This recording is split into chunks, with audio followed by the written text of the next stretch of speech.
Rain poured relentlessly that gray Portland morning, as if the sky itself was mourning with me. I stood motionless, gripping my black umbrella that trembled in the wind, watching my mother's coffin slowly disappear into the wet earth. Everyone around me was crying. Everyone, except my father. He wasn't there to shed a single tear. Instead, he was thousands of miles away in Hawaii, grinning beside his latest mistress, their champagne glasses sparkling as they toasted what seemed like a celebration of my mother's death. When the final clump of dirt hit the wooden lid, I tried to whisper goodbye through clenched lips. That night, thunder rolled across Portland as I sat alone in my apartment, staring at faded photographs of her. Then my phone buzzed. "I'm still alive. Come to the cemetery now." The message came from my mother's phone number. My throat constricted and ice shot through my veins. With shaking hands, I grabbed my keys and ran to my car, pulse hammering violently. I couldn't tell if I was heading toward a miracle or straight into madness. I'm Grace Miller, and until a week ago, I believed my world was normal. I lived in a small apartment overlooking the Willamette River, worked as a freelance designer, and had a mother who called every Sunday just to remind me to eat breakfast. I used to roll my eyes at her texts. "Take your vitamins, sweetheart. Don't skip dinner again." I never thought I'd desperately wish to read them one more time. The morning she died started like any other. I was finishing a project when an unknown number flashed on my phone screen. I almost let it ring, but some strange instinct compelled me to answer. "Is this Grace Miller?" The caller's voice trembled. "I'm calling from Portland General Hospital. I'm so sorry. Your mother passed away this morning. Cardiac arrest." I went numb. The room spun. Everything lost color. "No," I whispered, hands shaking. "You're wrong. My mother was fine. She was going painting today." "I'm sorry," the nurse gently repeated. Her words echoed long after the line went dead. When I called my father, his voice was nothing but cold detachment. "Yes," he said without emotion. "Evelyn is gone." The doctor said it happened quickly. I could barely speak, equal parts angry and disbelieving. "That's all you can say?" He sighed. "Grace, she's dead. Cry if you need to, but don't make a scene. I'll handle the paperwork." Then the line went dead. In that moment, grief gave way to rage. Something deep inside whispered that my father wasn't grieving at all.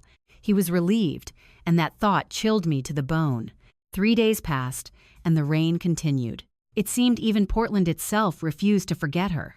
The cemetery air was thick with damp earth and the faint scent of lilies. People in black huddled under umbrellas, whispering condolences that never seemed to reach my ears. My eyes stayed fixed on the coffin with golden letters spelling my mother's name. Evelyn Grace Miller. My throat ached. "You don't deserve this," I breathed. Whispers spread through the funeral crowd. "Where's Richard?" Her husband didn't come. Shameful. I clenched my fists until they hurt. The night before, my father had sent a text, busy with overseas business. Handle the funeral arrangements. No apology. No remorse. Just business. As the priest began speaking, my legs trembled. My cousin's daughter, little Ava, tugged my sleeve. "Aunt Grace," she whispered. "If Grandma's in heaven, can she see us?" I knelt beside her, tears choking my voice. "Yes, sweetheart, she can see us. She's watching right now." A sudden gust blew away my umbrella as the coffin sank into the earth. The priest's words mingled with the steady rainfall. Each drop hit the ground like a heartbeat that would never answer mine again. When everyone else left, I remained alone, kneeling in mud before the grave. "Mom," I whispered, "if there's any justice in this world, he'll pay for what he's done." "I promise." Lightning split the sky, creating a sharp white streak against the black clouds. I took it as an omen. That night, soaked and hollow, I drove home. I showered, put on one of Mother's sweaters, then sat in darkness scrolling through my father's social media. Then I saw his latest post. He was smiling on a sun-drenched beach, arm around a young woman with perfect hair. The caption read, "New beginnings." My chest tightened, and my hands shook so violently I nearly dropped the phone. While I stood under gray skies burying my mother, my father was grinning in warm sunshine beside another woman. Something inside me shattered, and in its place, a darker determination began to rise. That night, I couldn't sleep. Every creak in my apartment felt like whispers from beyond. The storm battered my windows, and no matter how hard I tried, I kept seeing my mother's motionless face inside that coffin. Too peaceful, unnaturally still. I tried distracting myself by looking at old photos. Mom painting in the backyard, laughing with dirt-stained hands, teaching me to bake apple pie, holding me after my first heartbreak. Each memory cut deeper than the last. Then my phone buzzed.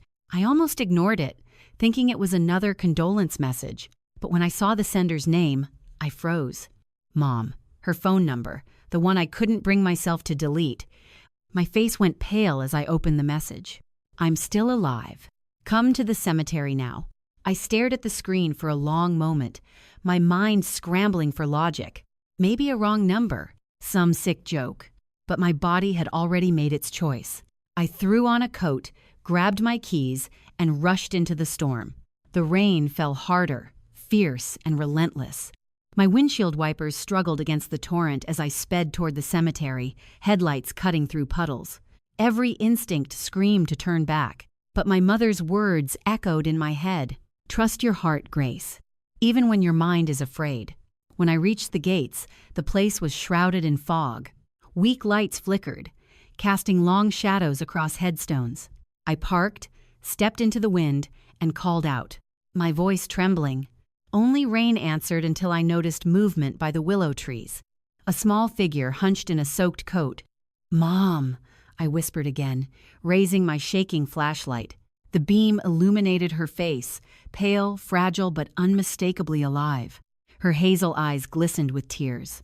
Grace, she said softly. My mind fractured into chaos.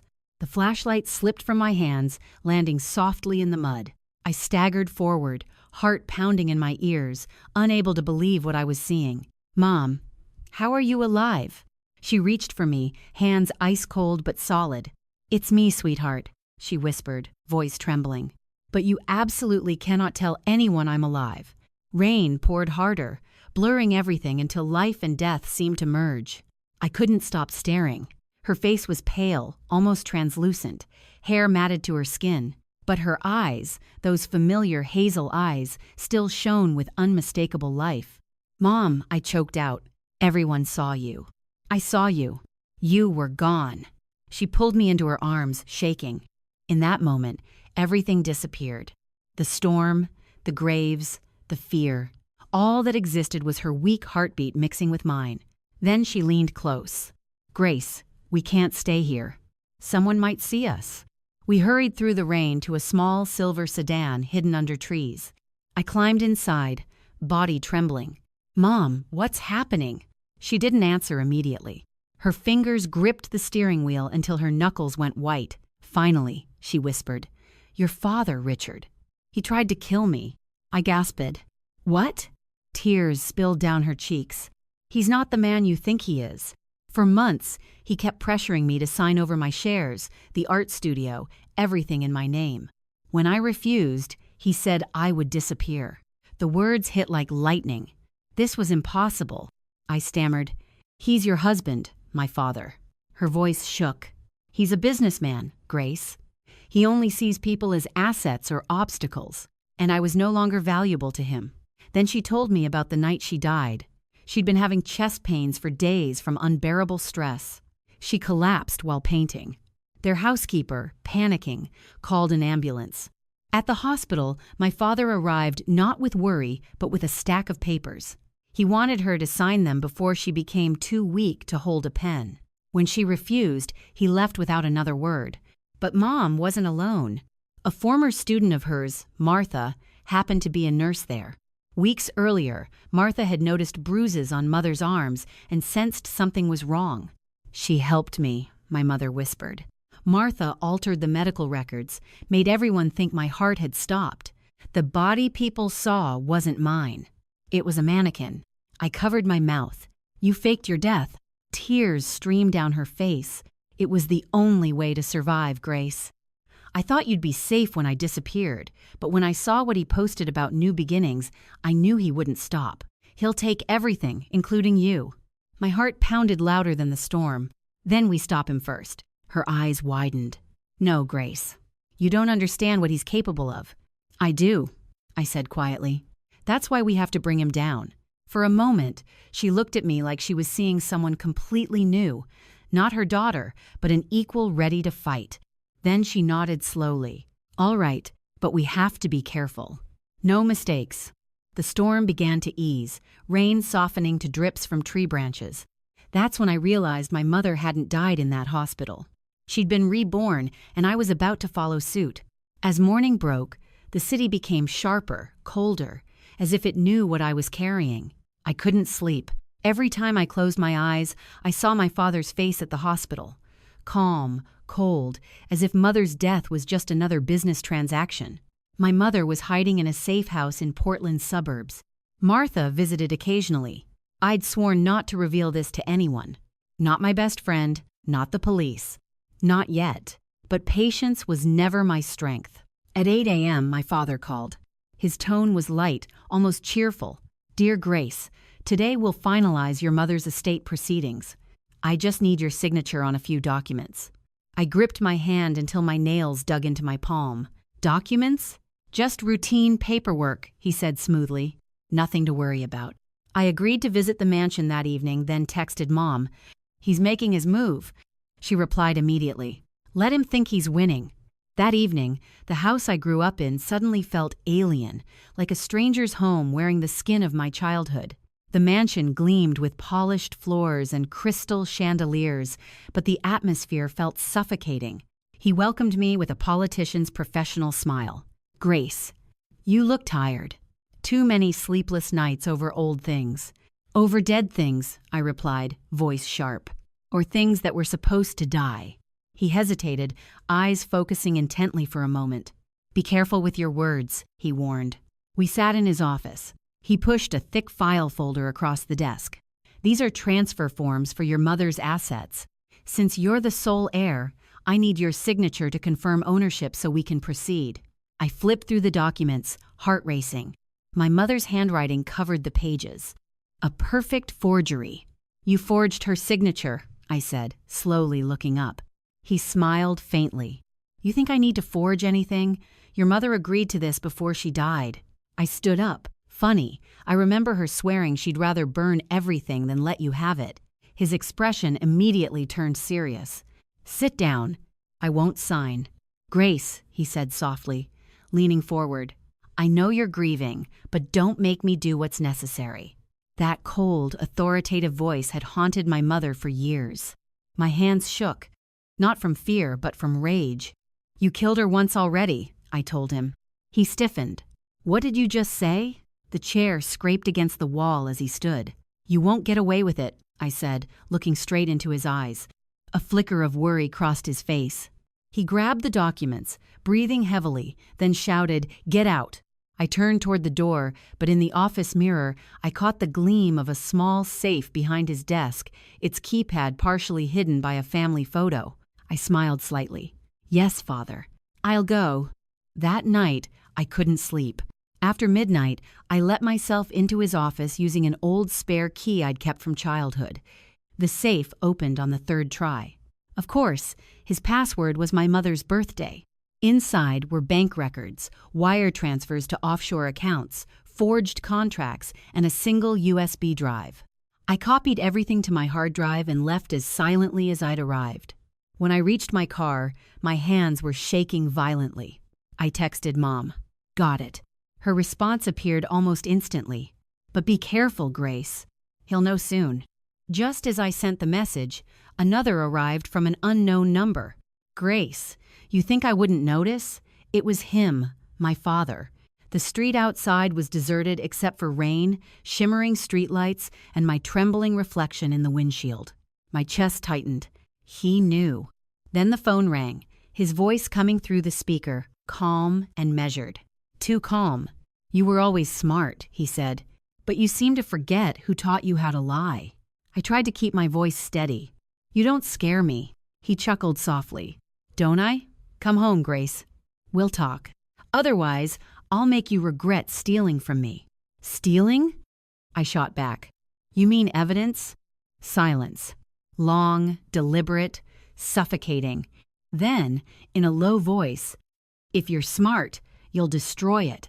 Otherwise, we might have to hold another funeral." The line went dead. For a moment, I sat motionless, staring at my pale reflection in the windshield.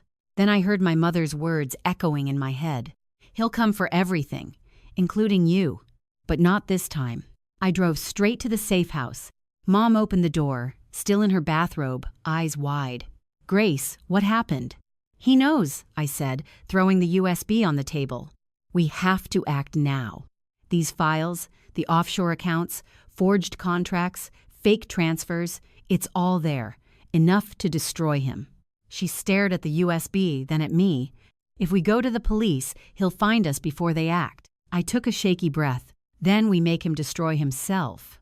Over the next 48 hours, with Martha's help, we anonymously sent evidence to the FBI and financial agencies. Mom contacted an old friend, Charlotte Wells, a lawyer who began drafting an official statement for when the truth emerged. But the storm didn't wait. It came sooner than expected. 2 nights later, headlights pierced the darkness outside the safe house. Mom peered through the curtains and gasped. "It's him," she whispered. Pounding on the door shook the frame. "Grace." His voice boomed through the wooden door. "Open up. End this nonsense." Mom's fingers trembled as she gripped my hand. "Don't. He's dangerous." But I was tired of fear. I pulled the door open. He stood in the rain, soaked head to toe, eyes blazing with fury, his tailored suit clinging like a disguise about to tear apart. "Where is she?" he demanded. I stepped into the doorway. "Who, Father? The wife you buried? The woman you tried to erase?" He clenched his jaw. "You have no idea what she's done. She's destroyed me." "She loved you," I said quietly. "You destroyed yourself." He shoved me aside, striding in while shouting her name into the house. "Evelyn." Mom appeared at the end of the hallway, weak, pale, but unwavering. "I'm right here." He froze. In that moment, even the storm outside seemed to hold its breath. His face went ashen. No, this can't be happening. "You're dead." Her voice was calm, sharp as glass. "You tried to kill me." He laughed brokenly, shaking with rage. "You think you can take what belongs to me? My company? My legacy? You're nothing without me." I stepped between them. "That's where you're wrong." From the distance, sirens wailed, growing louder. His eyes darted toward the window, panic clear on his face. "What have you done?" Mom didn't flinch. "Exactly what you taught us. Clean house. Only this time, you left too late." Red and blue lights flooded the house. The front door burst open, and agents rushed in, weapons raised. "Richard Miller," one shouted. "You're under arrest for financial fraud, money laundering, and conspiracy to commit murder." He turned to me, desperation overtaking arrogance. "Grace, tell them they're wrong. Tell them—" I looked straight into his eyes and shook my head. "You buried the wrong person, Father."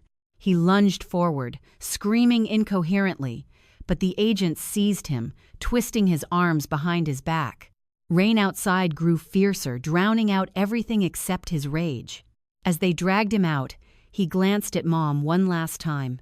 "You'll regret this," he hissed. She watched him leave, voice soft as a whisper. "No, Richard. You already did." When the door closed, the house fell silent, except for gentle rain from the eaves. I realized the trembling in my hands was no longer from fear. It was relief. Mom collapsed into my arms, sobbing quietly on my shoulder. "It's over," she whispered. I held her tight, feeling her pulse beneath her skin, the heart that was never supposed to beat again. "No," I said softly. "It's just beginning." Outside, the first light of dawn stretched across the wet ground, washing away the night. For the first time since the funeral, the rain finally stopped. The following weeks blurred in a storm of news coverage, court filings, and headlines. Real estate mogul Richard Miller arrested for fraud and conspiracy to commit murder. Every channel showed his photo. Once the charming face of success, now stamped with criminal investigation tags. Mom and I watched from a quiet hotel room far from Portland, avoiding the noise. Mom rarely spoke, hands clutching undrunk tea. One morning, she finally said, "When I married your father, I thought he was someone who built things. I never realized he was the type who destroyed them." I reached across the table and took her hand. "He won't destroy us again." 3 months later, the trial began. The courtroom packed with reporters, lawyers, and shareholders who once toasted him, now whispering in shadows. My father sat at the defense table, suit wrinkled, hair disheveled, his old confidence vanished. He never looked at us once. When my mother took the witness stand, the entire room fell silent. She spoke clearly, every word carefully measured, voice calm but sharp. "I faked my death," she said. "Not for revenge, but for survival." A collective gasp rippled through the gallery. Pens scratched across notepads. Cameras clicked rapidly. She told everything. The threats, the forged papers, the night he told her she'd be worth more dead than alive. She never cried once. She didn't need to. The truth was heavier than tears. When my turn came, I faced the jury, then looked straight at him, the man I once thought invincible. "My father taught me to be brave," I said quietly. But I don't think he expected me to use that courage against him. Finally, his eyes met mine, and for the first time, I saw fear, not of handcuffs, but of losing control of the story he'd written for all of us. Our lawyer, Charlotte Wells, presented the evidence: bank transfers, forged contracts, recordings between him and my deceased grandparents. Piece by piece, his empire crumbled, crushed under the weight of his own lies. When the jury delivered their verdict, the entire room seemed to hold its breath, guilty on all counts. He closed his eyes as those words rang out, shoulders slumping. No objections, no pleas, just silence. The judge's voice rang steady and cold. "Richard Miller, you are sentenced to 30 years in federal prison."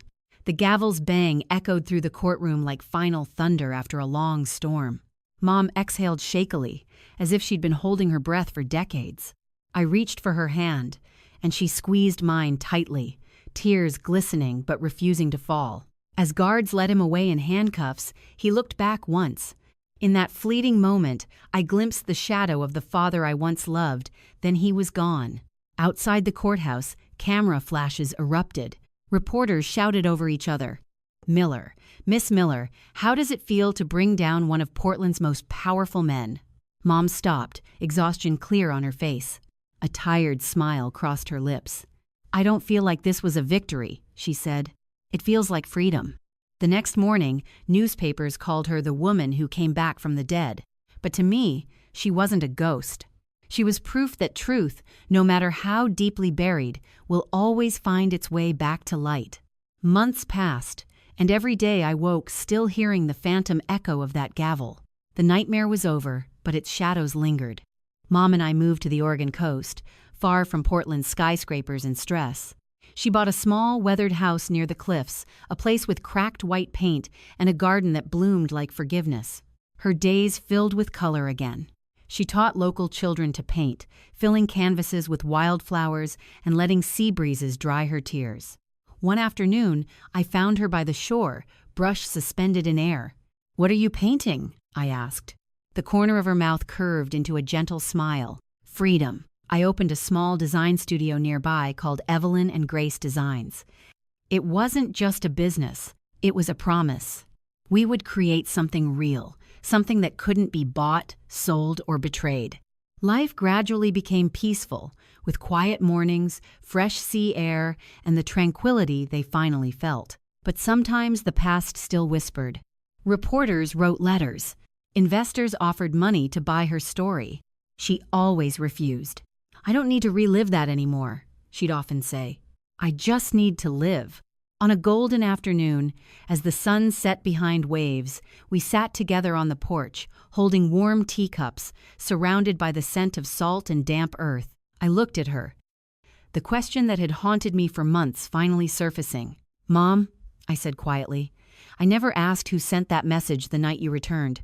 The one that brought me to the cemetery." She turned toward the horizon, eyes catching the last rays of light. "I didn't do that," she said softly. I frowned. "What do you mean? The message came from your phone number." Mom shook her head. "My phone was dead, Grace. Martha had taken it that night. I didn't have it for hours." We both fell silent. Only the steady sound of waves against rocks broke the quiet. A cold sensation crept through me, not from fear, but from something deeper, almost sacred. Maybe fate itself had sent that message, refusing to let a lie exist without being challenged. Mom reached across the small table and took my hand. "Whatever it was," she said softly, "it saved us." I smiled despite my aching throat. "No, Mom, you saved us." In the fading light, I didn't see her as the woman who had suffered or survived, but as someone completely new, a woman reborn. Later, as I drove home under a sky ablaze with deep orange, the same color as the daisies she loved, I rolled down the windows and let the sea breeze fill the car. For the first time in years, I no longer felt any ghosts following me. The truth had set us free. We had lost everything: money, reputation, even family. But from the ashes, we found something more precious: peace. As the road curved away from the sea, I whispered into the wind, "Sleep well, Mom." And in the silence of waves and tire hums, I swear I heard her voice one more time, gentle, steady, alive. "Sleep well, sweetheart." The storm was over. Finally, we were home. That's a satisfying ending today. Don't forget to subscribe and hit the bell icon for more karma stories. Drop a comment. Whose side were you on?